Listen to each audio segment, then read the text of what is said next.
안녕하세요. 오늘은 AI 반도체 시장의 판도를 바꿀 새로운 게임 체인저, 바로 심텍에 대해 깊이 있게 한번 파헤쳐 보겠습니다.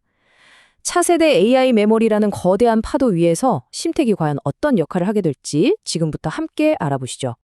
본격적인 분석에 앞서서요. 혹시 개인적으로 종목 분석이 필요하신 분은 화면에 보이는 010-6297-0760번호로 종목명, 매수가, 비중을 문자로 남겨주세요. 그럼 제가 장대 양봉의 기운을 듬뿍 담아서 정성껏 분석해드리겠습니다. 자, 오늘 우리가 살펴볼 내용의 전체적인 흐름입니다. 먼저 소캠이라는 새로운 기술부터 시작해서 심텍의 독점적인 위치, 그리고 투자 포인트와 리스크 요인까지 차근차근 짚어보고 마지막 결론까지 함께 달려가 보겠습니다. 네, 첫 번째 순서입니다. 모든 이야기의 시작점이죠. AI 메모리 시장에 새롭게 떠오르는 별, 소캠은 과연 무엇일까요? 그럼 소캠이 대체 뭐냐? 이걸 좀 쉽게 풀어드리면요. AI 시대를 위해 태어난 맞춤형 메모리라고 생각하시면 됩니다. 특히 엔비디아의 차세대 칩, 루빈이나 베라 같은 괴물급 성능을 제대로 지원하려면 기존 메모리로는 한계가 있었거든요. 소캠은 바로 그 지점을 파고들었습니다.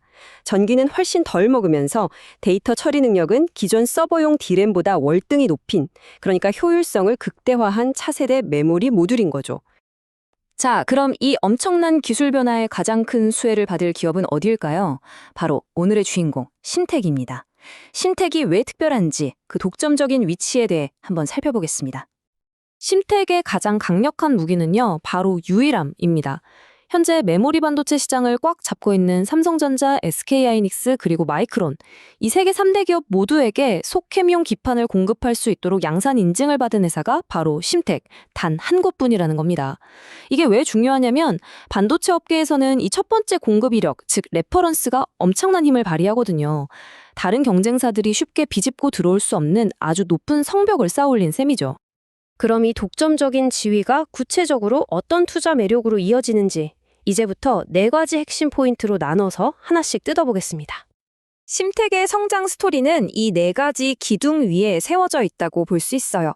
첫째, 시장을 선점한 효과. 둘째, HBM을 넘어선 사업 다각화. 셋째, 월등히 높아진 수익성.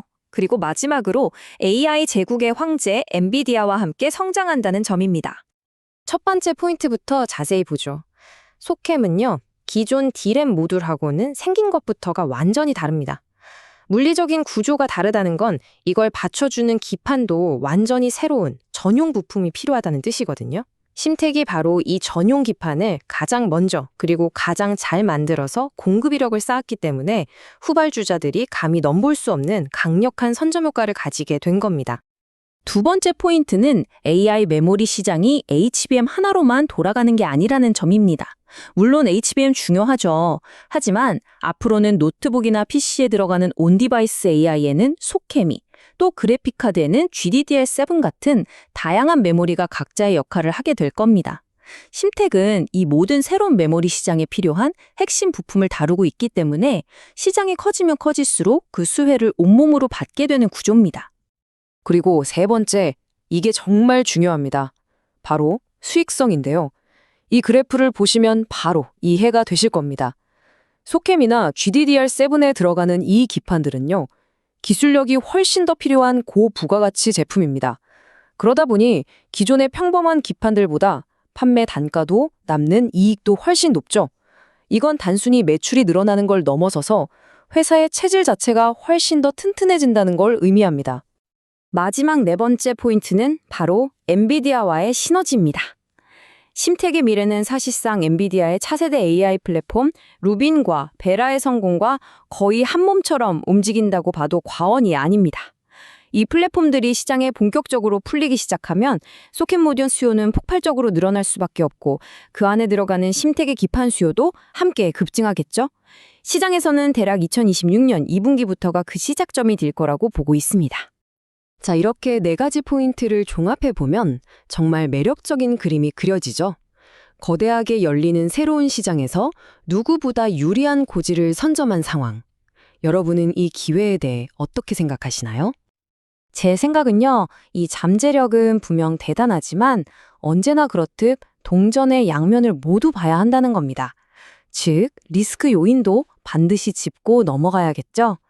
그 전에 잠시 여러분의 소중한 포트폴리오 진단이 필요하신 분들을 위해 다시 한번 안내해 드립니다. 종목 분석이 필요하신 분은 010-6297-0760번으로 종목명, 매수가, 비중을 남겨주시면 제가 장대양봉의 기원을 담아 성심성의껏 분석해드리겠습니다. 좋습니다. 그럼 이제부터는 지금까지의 장밋빛 전망과는 조금 다른 이야기를 해보겠습니다. 심택이 하표로 넘어야 할 산, 즉 세 가지 리스크 요인에 대해 살펴보시죠. 이 슬라이드를 보시면 기회와 리스크의 관계가 명확하게 보입니다. 왼쪽에 독점적인 선점 효과라는 강력한 기회와 오른쪽에 미래의 치열한 경쟁이라는 피할 수 없는 리스크, 이 둘 사이의 팽팽한 긴장 관계를 이해하는 것이 핵심입니다. 심택이 마주한 리스크는 크게 세 가지로 정리할 수 있습니다. 첫째는 시장이 열리는 속도의 문제, 둘째는 특정 고객에 대한 의존도 문제, 그리고 마지막은 결국엔 닥쳐올 경쟁의 문제입니다. 하나씩 자세히 들여다보겠습니다. 첫 번째 리스크, 바로 속도입니다. 속캠 기술이 아무리 뛰어나다고 해도 PC나 서버를 만드는 최종 고객사들이 이걸 채택하는 속도가 우리 예상보다 느리면 어떻게 될까요? 당연히 심택의 실적이 본격적으로 좋아지는 시점도 그만큼 늦춰질 수밖에 없는 불확실성이 존재하는 거죠. 두 번째는 특정 고객과 제품에 대한 의존도 문제입니다. 매출이 삼성전자 같은 소수의 핵심 고객사, 그리고 소캠이라는 특정 제품군에 너무 집중되다 보면요, 그 고객사의 투자 계획이 바뀌거나 시장 상황이 변할 때마다 회사 실적이 크게 흔들릴 수 있는 위험이 있습니다. 그리고 세 번째 리스크. 심택의 독점이라는 지위가 영원할 순 없겠죠. 소캠 시장이 커지고 표준화되면 다른 글로벌 기판 업체들도 당연히 이 시장에 뛰어들 겁니다. 경쟁자가 많아지면 고객사들은 공급처를 다변화하려고 할 테고, 이건 결국 가격 경쟁으로 이어져서 심택의 마진을 갉아먹는 요인이 될 수 있습니다. 자, 이렇게 기회와 리스크를 모두 짚어봤습니다. 최종 결론을 내리기 전에 마지막으로 한 번 더 안내 말씀드립니다. 종목 분석이 필요하신 분은 010-6297-0760번호로 종목명, 매수가, 비중 남겨주세요. 장대양봉의 기운을 담아서 성의껏 분석해 드리겠습니다. 자, 그럼 이 모든 내용을 종합해서 최종적으로 심택을 어떻게 바라봐야 할까요? 마지막 전망과 핵심 질문을 던져보겠습니다. 이 표가 오늘 내용의 핵심을 아주 잘 요약해주고 있습니다.